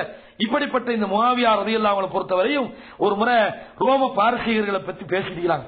ரோம பாரசி இன்னைக்கு நம்ம பேசுறோமா இல்லையா, ஐரோப்பிய சமுதாயம் நம்ம மனுஷன் எப்படி ஆட்சியாங்க பாருங்க, ஜப்பான் ஆட்சியை பாருங்க, அமெரிக்கா ஆட்சியை பாருங்க, யூகே பாருங்க, அவன் எப்படி பிளான் பண்ணி அப்படி நம்ம இன்னைக்கு பேசுறோம். இப்படி இதே மாதிரி அன்னைக்கு பேசுறாங்க. ஐரோப்பியர்களை, ரோமர்களையும் பாரசீகர்களையும் பத்தி பேசுறாங்க. உமர் ரலியல்லாஹு அன்ஹு சொல்றாங்க, உங்களுக்குள்ள ஒரு முஆவியா இருக்கும்போது அவங்கள பத்தியா நீங்க பேசுறீங்கன்றாங்க. உங்களுக்குள்ள ஒரு முஆவியா இருக்கிறாரப்பா, முஆவியா வரையுமா உங்களோட ரோம பாரசீகர்கள் வருவாங்க என்று உமர் இப்னு கத்தாப் ரலியல்லாஹு அன்ஹு அவர்கள் சொன்னார்கள் என்ற ஒரு செய்தியை நாங்க பாக்குறோம். அன்பான இஸ்லாமிய சகோதரர்களே, ஒரு முறை முஆவியா ரலியல்லாஹு அன்ஹு வராங்க, முஆவியா வராங்க. வரும்போது அவங்களோட ஆட்சி காலத்துல சில பேர் எழுப்பி நிக்கிறாங்க, முஆவியா வருகிறார்கள் என்று எழுப்பி நிக்கிறாங்க. அப்ப சொல்றாங்க, உட்காருங்க. ரசூலுல்லாஹ் சொல்ல நான் கேட்டிருக்கிறேன், தனக்கு முன்னால் மனிதர்கள் கௌரவத்துக்காக எழுப்பி நிற்பதை யாராவது விரும்பினால், மனிதர்கள் எழுப்பி நிற்பதை யாராவது விரும்பினால் அவர் தன்னுடைய இடத்தை நரகமாக்கட்டும் என்று ரசூலுல்லாஹ் சொல்ல நான் கேட்டிருக்கிறேன். இது மாதிரி செய்யாதீங்க. சுப்ஹானல்லாஹ், எப்படிப்பட்ட ஒரு மனிதர் பாத்தீங்களா, எப்படிப்பட்ட நல்ல பண்போடு வாழ்ந்திருக்கிறார். அப்ப இப்படிப்பட்ட ஒரு மனிதர் இஸ்லாத்துக்கு துரோகம் பண்ணினார், இவர் மோசமாக நடந்தார், மோசமாக ஆட்சி செய்தார், குடியனது மதுவிலே திளைத்திருந்தார், மங்கையிலே திளைத்திருந்தார், மோசமானவர் என்று சொல்வதாக இருந்தால் எவ்வளவு ஒரு இவரை பற்றிய வரலாற்று திணிப்புன்னு பாத்தீங்களா, வரலாற்றில் செய்யப்பட்ட மோசடின்னு பாத்தீங்களா. இவர்களை பொறுத்தவரையும் இவர்கள் எந்த அளவுக்கு கடுமையாக மக்கள், அதாவது ஆட்சி விஷயத்துல கவனமா இருப்பாங்க. தன்னுடைய ஆட்சி காலத்துல இந்த ஆட்சியை தவறாக பயன்படுத்திவிடக் கூடாது என்பதற்கு இதுல கவனமாக இருந்திருக்கிறாங்க. மனிதன் என்ற வகையில் அவர்கிட்ட சில தவறு வந்திருக்கிறது. இதுல ஒரு முக்கியமான ஒருவர், அதாவது மஸ்ரூர் பின் மஹ்ரமா என்பவர், இவர் தாபியை சார்ந்த ஒருவர். இவர் இந்த முஆவியா அவங்களை பத்தி ரொம்ப மோசமாக, முஆவியா மட்டும் இல்ல நிறைய பேரை பத்தி இவர் மோசமான முறையில் விமர்சனம் பண்ணிட்டு, இவர் ஒரு பெரிய அறிஞர், ஒரு பெரிய ஒரு அறிஞர். இந்த அறிஞர் என்ன செஞ்சாரு, சில அறிஞர்கள் அப்படித்தானே விளங்காம விமர்சனம் பண்றது, விளங்காம மேடையில் ஏறி ஒரு நல்ல மனுஷனை பத்தி இவர் கெட்டவன் நினைச்சதால கெட்டவங்க. இந்த நிலை அன்றைக்கு இருந்திருக்குது, ஏன்னா மோசமா சொல்றது. அதாவது மஸ்ரூர் பின் மஹ்ரமா என்பவர் என்ன செய்றார், இவர் ஆட்சியாளர்களை பத்தி ரொம்ப மோசமான முறையில விமர்சனம் பண்ணிட்டு இருந்திருக்கிறார். இவர் ஒரு முறை முஆவியா ரலியல்லாஹு போறாரு, முஆவியா ரலியல்லாஹு போறாரு, போய் முஆவியா ரலியல்லாஹு சில உதவிகள் கேட்கிறார். ஆட்சியாளர் என்ற அடிப்படையில் அவர்கிட்ட உதவி கேட்கிறார். முஆவியா ரலியல்லாஹு என்ன செய்றாங்க, இவருக்கு தெரியும் இந்த மஸ்ரூர் என்பவர் இவர் நம்மளை பத்தி ரொம்ப மோசமா பேசுறாரு, அதெல்லாம் ஒன்றும் கேட்கல, இவர் கேட்டதெல்லாம் செய்யறாரு. கேட்டு போட்டு இந்த மஸ்ரூர் கேட்கிற, மஸ்ரூரே இந்த ஆட்சியாளர்கள் சம்பந்தமா நீங்க என்னவெல்லாம் பேசுறதா ஒரு செய்தி வந்துக்குது, இது உண்மையான்னு கேட்கிறாங்க. சொல்றாங்க உண்மைதான், அது என்னன்னு கொஞ்சம் எங்களுக்கு சொல்லலுமான்னு. அதை விட்டு போட்டு வந்த விஷயத்த பாப்போன்றாரு. யாரு, இந்த மஸ்ரூர் சொல்லாரு, அதை விட்டுருவோம், விட்டு போட்டு நான் சும்மா சொல்லல, தாரிகுல் பகதாத் என்பது அதாவது ஆதாரப்பூர்வமா பதியப்பட்ட ஒரு வரலாற்று சம்பவம். அதை விட்டு போட்டு வேற ஏதாவது பேசுறாரு. அப்ப சொல்றாங்க இல்ல வல்லாஹி நீங்க சொல்லத்தான் வேணும் அப்படின்னாங்க. நான் உண்மையை தான் சொல்லுவோம் பரவாயில்ல, உண்மையை தான் நீங்க சொல்ல, உண்மையை தானே சொல்ல கேட்கிறேன். அப்ப சொல்றாங்க உங்களை பத்தி இப்படி இப்படி எல்லாம் மக்கள் பேசுறாங்கன்ற. அவரு சொல்றாரு இப்படிப்பட்டவர், நீங்க இப்படி அநியாயம் பண்றீங்க, இந்த மாதிரி நீங்க அழிக்கு போய் எதிராக கிளர்ச்சி செஞ்சீங்க எல்லாத்தையும் சொல்றாரு. எல்லாத்தையும் இந்த மாதிரி அவர் முஆவியா ஆட்சி காலத்துல சில வீணான சில விஷயங்கள் நடந்துக்குது. என்ன உதாரணமா உமர் அவங்ககிட்ட போறாரு. முஆவியா அவங்க அந்த ஆட்சி காலப்பகுதியில, அதாவது அவர் அந்த ஷாம்ல ஆட்சி செய்யறாங்க. அந்த நேரத்தில் உமர் அவங்க வந்திருக்கிறாங்க. வந்திருக்கும் போது முஆவியா அங்க வராங்க. வந்து பார்த்தா அவர் ஒரு ஆடம்பரமான ஒட்டகம், ஆடம்பரமான உட்டுப்பு, அவர்கிட்ட பக்கத்துல எல்லாம் அந்த ஒரு பெரிய புட்டிகாட்டோட வராது. யார உமர்ல அவங்களை பார்க்க வராது. உமர்ல அவங்களை பார்த்த உடனே பயங்கரமான ஆத்திரமா போச்சு. என்ன நீங்க செய்யற வேலை, நீங்க இப்படி உல்லாசமா சுத்தி தெரியுறீங்க, உங்களோட வாசல்ல மக்கள் தேவைக்காக மண்டிட்டு கிடக்கிறதா செய்தி எல்லாம் வந்திருக்குது. ஏன் அந்த மாதிரி விமர்சனம் இந்த முஆவியா அவங்களை பத்தி ஏற்பட்டுக்குது. என்ன உங்களோட வாசல்ல மண்டிட்டு கிடக்குறாங்கன்னு செய்தி வந்துக்குது, நீங்க இந்த மாதிரி எல்லாம் தெரியுறீங்களா, இது நியாயமான்னு கேட்கிறாங்க. மக்களை நீங்க தவிக்க விட்டு போட்டு நீங்க மட்டும் உல்லாசமாக நல்ல உடுப்பு ஒழுங்கா உடுப்புடுத்திக்கிட்டு நீங்க உங்களுக்கு பின்னால பொடி காட்சி சொல்லுவாங்களே அவங்களை சுற்றி அவர்களை பாதுகாக்கக்கூடியவர்கள் இப்படி வாரது சரியான்னு கேட்கிறாங்க. அப்போ இவங்க சொல்றாங்க அமீருல் மோமினீனே நீங்க என்ன சொல்றீங்களோ நான் கட்டுப்படுறேன். இதுக்கு ஒரு நியாயமான ஒரு காரணம் இருக்கிறது. நாங்க வாழக்கூடிய பகுதிக்கு எங்களை சுற்றி எதிரிகள் இருக்கிறார்கள். இந்த எதிரிகளுக்கு நாங்கள் எப்படி இருக்கிறோம் என்பதை பற்றி அவங்ககிட்ட ஒரு பார்வை இருக்கிறது. அவர்களுக்கு ஜஸ்ஸாசான்னு சொல்லுவாங்க, உளவாளிகள் இருக்கிறார்கள். அவர்களை எங்களை பார்த்து கொண்டிருக்கிறார்கள். அவங்களுக்கு விளங்கணும் இஸ்லாமியர்கள் சாதாரணமாக இல்ல, அவங்க கண்ணியமா தான் இருக்கிறாங்க.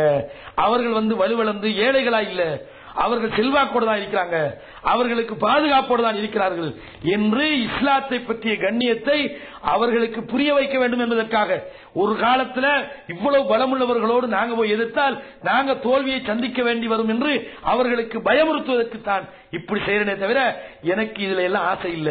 இந்த ஒட்டகத்திலேயோ இந்த உடுப்புலையோ இந்த உல்லாசத்திலே எனக்கு விருப்பம் இல்ல. அமீருல் மோமினீனே இப்ப நீங்க என்ன சொல்றீங்களோ அது சொல்லுங்க, நான் செய்யறேன். எப்படிப்பட்ட ஒரு தன்மன் பாத்தீங்களா. அப்ப உமர் சொல்றாங்க ரலியல்லாஹு சொல்ல வேண்டியதெல்லாம் சொல்லி போட்டு எனக்கிட்ட சொல்லுங்கன்னா நான் எனக்கு சொல்றேன்.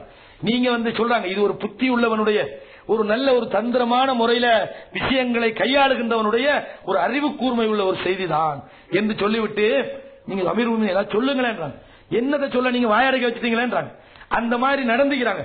இத மக்களோட பார்வையில அவர் முஆவியா அவரு பெருமகார ஆளுங்க, அவர் போன அவரை உட்டுப்பு இப்படி அடிக்கிறது உங்களுக்கு தெரியும். அதாவது பைத்துல் மக்தஸ் வெற்றி கொள்ளப்படுது. உமர் ரலியல்லாஹு அன்ஹு அவர்கள் ஒட்டகத்தில் உமர் அவர் வந்தாத்தான் சாவியை கொடுப்பாங்க சொல்றாங்க. அதாவது கிறிஸ்தவர்கள் அவர் வந்தாத்தான் நாங்க பைத்துல் மக்தஸ் சாவியை கொடுப்பாங்க. உமர்லாம் அவங்க போறாங்க. போகும்போது மதீனால சொல்றாங்க, அதாவது அமீருல் மோமினீனே நீங்க போறது பெரிய இடம், எது யூரோப் கண்ட்ரிலயா போறது, அந்த ஐரோப்பியர்கள் ஆட்சியர் இடம், கொஞ்சம் ஒழுங்கான உடுப்புடுத்திட்டு போகலாமே, கொஞ்சம் நல்லா அப்படி போகலாமேன்றாங்க. உமர்ல திரும்பி ஒரு பதில் சொன்னாங்க. என்ன தெரியுமா, அல்லாஹ் எங்களை கண்ணியப்படுத்தி இருப்பது இஸ்லாத்தை கொண்டுதான். வலா நபுத்தகில் இஸ்ஸத இல்லா பில் இஸ்லாம். நாங்கள் கண்ணியம் தேடுவதாக இருந்தால் இந்த இஸ்லாத்தை கொண்டு மட்டும் தான் தேடுவோம். எங்கள் அல்லாஹ் ஆஸனல்லாஹு பில் இஸ்லாம், இஸ்லாம் இந்த ஆடையை கொண்டு எங்களுக்கு கௌரவம் கிடைக்கல. எங்களுக்கு கௌரவம் சத்தை தந்தது இந்த இஸ்லாம் தான். இஸ்லாத்தை விட்டு வேற ஒரு ரூட்ல நாங்க கண்ணியம் தேட மாட்டோம் என்று உமர் ரலியல்லாஹு அன்ஹு. இது அவர்களுடைய பார்வை. அவங்க என்ன சொன்னாங்க, நாங்க பெரிய சும்மா பெருமையா கிபுரா அப்படி இருக்க மாட்டோம், எங்களுக்கு நான் ஒட்டி தான் போறேன். அவனுக்கு எவ்வளவு பெரிய பொசிஷன்ல இருக்கட்டும், நான் இப்படித்தான் போவேன். ஏன் இந்த ஆடையால் எங்களுக்கு கௌரவம் கிடைக்கல, எங்களுக்கு கௌரவத்தை தந்தது இஸ்லாம் தான்.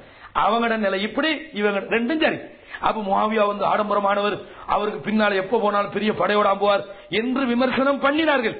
இதை இவர் சொல்றாரு, யாரு இந்த மிஸ்வர் சொல்றாரு, நீங்க இப்படிப்பட்டவர் தானே அப்படின்னு. அப்போ உடனே மிஸ்வர்கிட்ட முஆவியா கேட்கிறாங்க, சரி நான் உங்கள்கிட்ட ஒரு கேள்வி கேட்கிறேன், நீங்க இந்த பர்சனலா நான் தவறு செய்யறேன்னு சொல்லுங்களா, ஆட்சியில நான் தவறு விடுறேன்னு சொல்லுங்களா? இல்ல பர்சனலா உங்களை பத்தி எனக்கு சொல்லல, அது ஆட்சி விஷயத்துல நீங்க இந்த மாதிரி மிஸ்டேக் பண்றீங்கன்னு மிஸ்வர் சொல்றாங்க. சொன்ன உடனே முஆவியா கேட்கிறாங்க, சரி மிஸ்வரே உங்களோட வாழ்க்கையில ஏதாவது ஒரு தவறு நடந்திருக்கிறதா, அந்த தவறு அல்லாஹ் நீ மன்னிக்கலன்னு சொன்னா நான் அழிஞ்சு போயிருவேன் நீங்க நினைக்கிற மாதிரி ஒரு தவறு உங்களோட லைஃப்ல நடந்துக்கிறான்.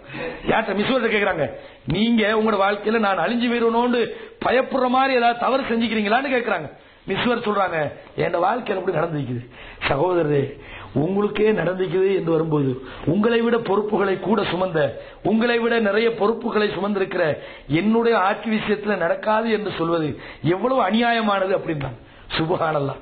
சொல்லிட்டு என்ன சொல்றாங்க, இப்பவும் நான் சொல்றேன், நான் நிரபராதி என்று உங்களுக்கு நான் சொல்ல வரவில்லை, நான் நிரபராதி என்று சொல்லவில்லை, என்னை தூய்மைப்படுத்திக் கொள்ளல.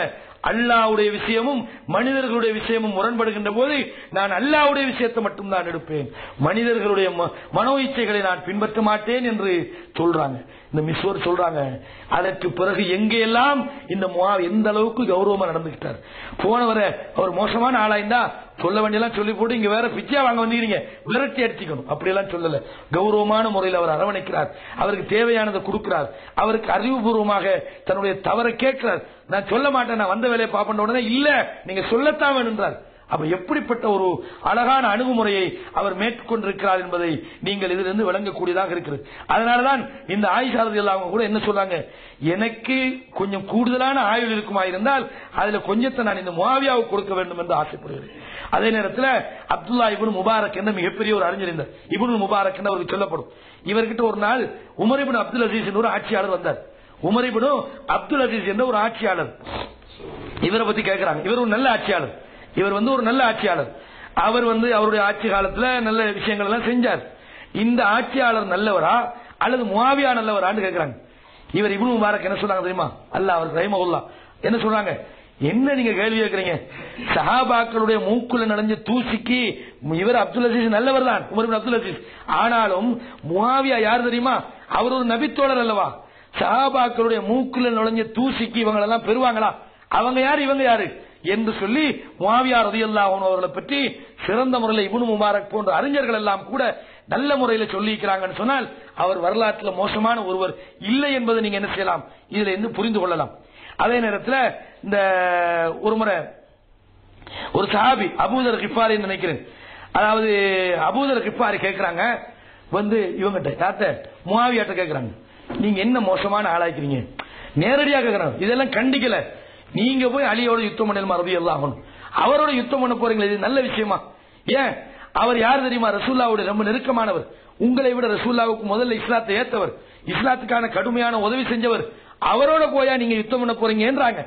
அப்ப சொல்றாங்க, வல்லாஹி நான் நாடு பிடிக்கணும்டோ அவரோட சண்டை பிடிக்கணும்டோ எனக்கு எந்த விதமான நோக்கமும் இல்லை, நான் ஏன் போராடுகிறேன் தெரியுமா, உஸ்மான் ரலியல்லாஹு அன்ஹு அவர்கள் கடுமையாக கொலை செய்யப்பட்டார்கள், அவர்களை கொலை செய்தவர்களுக்கு எதிராக அலி ரலியல்லாஹு அன்ஹு அவர்கள் எந்த நடவடிக்கையும் எடுக்காமல் இருந்து விட்டார்கள், இவர்களை பழிவாங்குகின்ற விஷயத்தில்தான் நான் போராடுகிறேனே தவிர எனக்கு அவரோட சண்டை பிடிக்கணும் தேவைக்கோ ஆசைக்கோ நான் பிடிக்கலன்றாங்க. அப்ப பாருங்க எந்த அளவு இவங்க கூட சண்டை பிடிக்கிறதுக்கு அல்ல, கொலை செய்யப்பட்டிருக்கிறார், அவருக்கு அந்த கொலைக்கு பழி வாங்குறதுக்கு பதிலாக இவர் அலி ரலியல்லாஹு கூட பழி வாங்க கூடாது, இவங்களை சும்மா விட்டுறணும் அப்படின்ற மாதிரி இருந்தாங்க. அப்படி இல்ல, அலி ரலியல்லாஹு அன்ஹு அவர்கள் கூட அவங்க எப்படி இருந்தாங்க, அவங்க பார்த்தா கொஞ்சம் போட்டும் மக்கள் எல்லாம் ஒரு சரியான ஒழுங்குபடுத்திக்கிட்டு நாங்க என்ன செய்வோம் இதுக்கான நடவடிக்கை எடுப்போம் பொறுமை காத்தாங்களே தவிர எதிரிகளுக்கு அவர் அரவணைப்பு கொடுக்கல, அதுக்காக அலி ரலியல்லாஹு மோசமான ஆண்டு வழங்கிடக்கூடாது, அலி ரலியல்லாஹு அந்த பொறுமையை இவங்களால சகிக்க முடியல, இப்படியே விட்டான்னு எத்தனை கொலை செய்வார்கள், மதீனாவுக்குள்ள பூந்து இஸ்லாமிய ஆட்சியினுடைய தலைமைப்படுத்துக்குள்ள பூந்து இந்த மாதிரி அக்கிரமம் பண்ணிக்கிறாங்க, இந்த மாதிரி அநியாயம் ஒரு ஹிலாபத்தில் உள்ள ஆட்சியாளரை கொலை செஞ்சுக்கிறாங்க, அவங்களுக்கு நடவடிக்கை எடுக்கல என்றுதான் இவங்க இந்த ஆதங்கம். ஆயிஷா நாயகத்துக்கு சொர்க்கத்துக்கு நன்மாராயம் கூறப்பட்ட ஒரு பெண் யார் அலி ரலியல்லாஹு போய் சண்டை பிடிக்கணும், இந்த ஆதங்கத்தில் வெளிப்பாடுதான். அப்ப இப்படி எல்லாம் சொல்றாங்க. அப்ப சொன்ன உடனே சொல்றாங்க, நான் நம்பிக்கை இல்ல, நீங்க போய் சொல்லுங்க, எப்படி அலி ரலியல்லாஹு போய் சொல்லுங்க, இன்னைக்காவது அவர் நடவடிக்கை எடுப்பேன் என்று சொன்னால் அவரை ஏற்றுக்கொள்கின்ற முதல் நபராக நான் இருப்பேன் என்று சொல்றாங்க. யார் சொல்றது, முஆவியா சொல்கிறார்கள் ரலியல்லாஹு அன்ஹு, அவர்கிட்ட நீங்க சொல்லுங்கள், அவர் இதை ஏற்றுக்கொண்டு இதற்கு நடவடிக்கை எடுப்பேன் என்று ஒத்துக்கொண்டால் அவரை போய் ஏற்றுக்கொள்கின்ற முதல் மனிதராக நான் இருப்பேன் என்று சொல்லி இவர்கள் சொல்கிறார்கள். அன்பான இஸ்லாமிய சகோதரர்களே, நாம் கடைசியாக ஒரு விஷயத்தை பார்க்கணும். முஆவியா ரலியல்லாஹு அன்ஹு அவர்கள் அலி ரலியல்லாஹு அன்ஹுடைய விஷயத்துல எப்படி நடந்து கொண்டார்கள் என்பதை வழங்கிக் கொள்வதற்கு இது ஒரு முக்கியமான ஒரு செய்தி. அதாவது உங்களுக்கு தெரியும், லிரார் பின் லம்ரா என்ற இவர் ஒரு பெரிய கவிஞர், அலி ரலியல்லாஹு அன்ஹு அவரோடு கூட இருந்தவர். இவர் வருகிறார், எங்க முஆவியா ரலியல்லாஹு அன்ஹு வருகிறார். முஆவியா ரலியல்லாஹு அன்ஹு வந்த உடனே இவர் கேட்கிறாரு, முஆவியா ரலியல்லாஹு அன்ஹு நீங்க அலியை பத்தி சொல்லுங்க, சிப்லி அலி என்றாங்க, அலி ரலியல்லாஹு அன்ஹு பத்தி சொல்லுங்க லிராரே அப்படின்னு கேட்கிறாங்க. அப்ப சொன்னாங்க, மன்னிச்சு கொள்ளுங்க, நான் சொல்ல மாட்டேன். ஏன்? நான் சொன்னா உண்மையை சொல்லணும். இதே மாதிரி இந்த மிஸ்வர் சொன்ன மாதிரி இவர் சொல்றாரு. எப்படி சொன்னாங்க? ஏன்னா வாரவங்கிட்ட எல்லாம் இவர் கேட்பாரு. இதான் நீங்க புரிஞ்சு கொள்ளணும். அலிரலியல்லாஹு அவங்களை பத்தி சொல்லுங்கன்றாங்க. அப்ப சொன்ன உடனே இவர் என்ன சொல்றாரு? என்ன மன்னிச்சு கொள்ளுங்க, வேற எதையாவது பேசுவோமா அப்படின்னு. அவர் என்ன சொல்றார்? உக்ஸிமு அலைக், அல்லாஹ் மீது சத்தியமிட்டு நான் சொல்கிறேன், நீங்க கண்டிப்பாக சொல்லத்தான் வேண்டும், கண்டிப்பாக நீங்க சொல்லி ஆகணும் அப்படின்னு. அப்ப உடனே இவர் சொல்றார். என்ன சொல்றார்? அலிரலியல்லாஹு அவங்களை பொறுத்தவரையும் அறிவிலே மிக சிறந்து விளங்குவார். அவர் அறிவுக்கு ஒரு முன்னுதாரணமாக இருந்தார். இரவுல எழும்பி இரவு வணக்கம் செய்வார், அல்லாஹ்விடத்துல மன்றாடுவார், அல்லாஹ்விடத்துல அழுது கெஞ்சுவார், பூமியை நோக்கி சொல்லுவார், பூமியை நீ என்ன ஏமாத்த பாக்குறியா, நான் இந்த உலகத்திலேயே நான் உனக்கு ஏமாற மாட்டேன், அல்லாஹ்விடத்தில் எனக்கு ஒரு இருப்பிடம் இருக்கிறது என்று அல்லாஹ்வை நினைத்து அவர் தினமும் பயப்படக்கூடியவராக அழக்கூடியவராக இருந்தார். அதே மாதிரி நல்ல விஷயங்கள்ல முன்னுதாரணமாக இருப்பார். அவருடைய ஆட்சியை பற்றி சொல்வதாக இருந்தால் அவருடைய ஆட்சி காலத்திலே அவருடைய ஆட்சியிலே அவரோடு இருக்கின்ற பலவாளிகள், அதாவது கொஞ்சம் தைரியசாலிகள், இவர்கள் தங்களுடைய தைரியத்தால் அலி ரலியல்லாஹு அன்ஹு அவர்களை பலவீனப்படுத்தலாம் என்று நினைக்க மாட்டார்கள். எவ்வளவுதான் அவர்கள் ஆட்டம் போட்டாலும் அலியுடைய விஷயத்தில் கவனமாயிருப்பாங்க. அதே நேரத்தில் எங்கள் உள்ள பலவீனமானவர்கள் அலி ரலியல்லாஹு அன்ஹு ஆட்சி காலத்தில் அலியால் நமக்கு அநியாயம் நடக்கும் என்று அவரை பற்றி பயப்பட மாட்டார்கள். இப்படியே சொல்லிக்கிட்டே போறாங்க. அவர் நல்லவன் போல இப்படி தர்மம் கொடுப்பார், இப்படி நடந்து கொண்டார், இப்படி செய்வார், அப்படி செய்வார். எந்த அளவுக்கு சொன்னால் அவரை மாதிரி ஒரு மனிதரை நான் வாழ்க்கையில பார்த்ததில்லை, அந்த அளவுக்கு நல்ல மனிதராக இருந்தார் என்ற செய்தியை சொன்ன உடனே திரும்பி பார்க்கிறாங்க. முஆவியா அவங்களோட கன்னத்துல கையை வச்சுக்கிட்டு கண்ணீர் வடிக்கிறாங்க, அழுகிறார்கள். அழுது கொண்டு என்ன சொல்கிறார்கள்? ரஹீம் அல்லாஹு அபுல் ஹசன், அபுல் ஹசனுக்கு அல்லாஹ் அருள் செய்யட்டுமாக, அவருக்கு அருள் செய்யட்டுமாக. நான் இப்போது அவரை நினைத்து வேதனைப்படுகிறேன். எந்த அளவுக்கு என்னுடைய வேதனை என்றால், அதற்கு உதாரணம் சொல்வதென்றால், ஒரு சொந்த தாய் அந்த தாயுடைய மடியிலே வைத்து அவருடைய புள்ளை அறுக்கப்பட்டால், அந்த புள்ளை அறுக்கப்படும் போது சொந்த தாய் எப்படி அந்த புள்ளையை நினைத்து அவட மடியிலேயே அந்த குழந்தை அறுத்தால் அந்த தாய் எப்படி வேதனைப்படுவாளோ, அதை விட கூடுதலான அளவுக்கு நான் வேதனைப்படுகிறேன். என்னுடைய வேதனைக்கு இதுதான் வர்ணனை என்று சொல்லிவிட்ட உடனே பக்கத்தில் இந்த தோழர்கள் எல்லாம் சேர்ந்து அழுகிறார்கள்.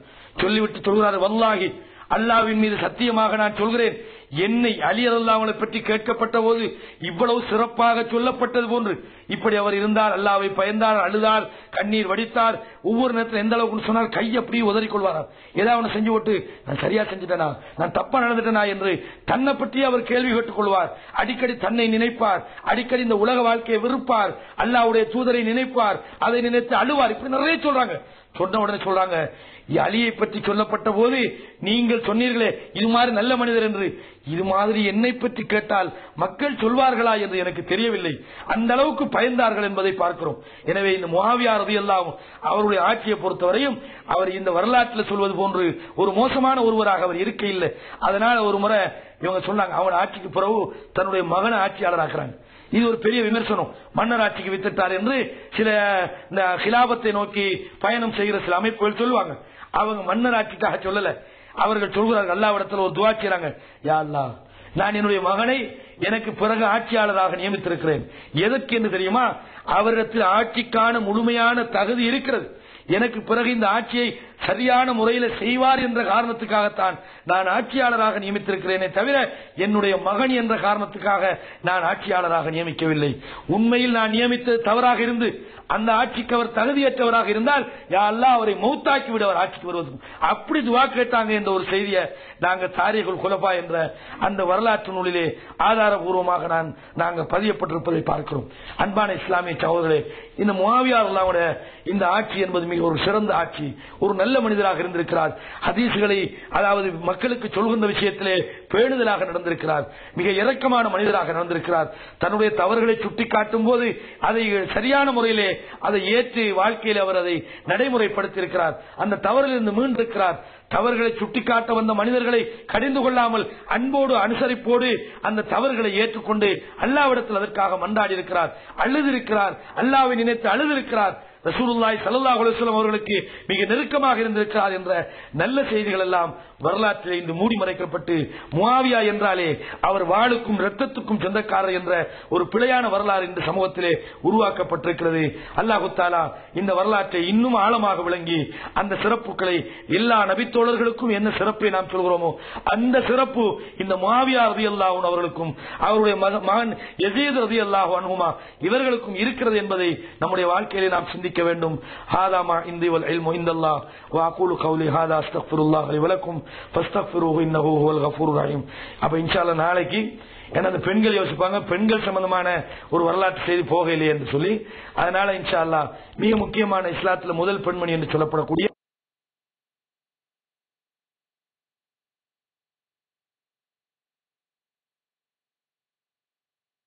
ரசூலுல்லாஹ்வுடைய முதல் மனைவியான கதீஜா ரலியல்லாஹு அன்ஹா அவர்களை பற்றியும் அவருடைய சிறப்புகள், ஏன்னா அதிலேயும் நமக்கு பெற வேண்டிய பாடங்கள் இருக்கிறது, சிறப்புகளை பற்றியும் இன்ஷா அல்லாஹ் நாளை அமர்வுல பார்ப்போம். அல்லாஹ் தஆலா நம் அனைவரையும் இறுதி வரையும் மூமின்களாக முஸ்லிம்களாக வாழ்ந்து மரணிக்கின்ற பக்குவத்தை தருவானாக. வஅகூலு கௌலி ஹாதா அஸ்தக்ஃபிருல்லாஹ லி வ லக்கும் ஃபஸ்தக்ஃபிருஹு இன்னஹு ஹுவல் கஃபூருர் ரஹீம். சுப்ஹானக்கல்லாஹும்ம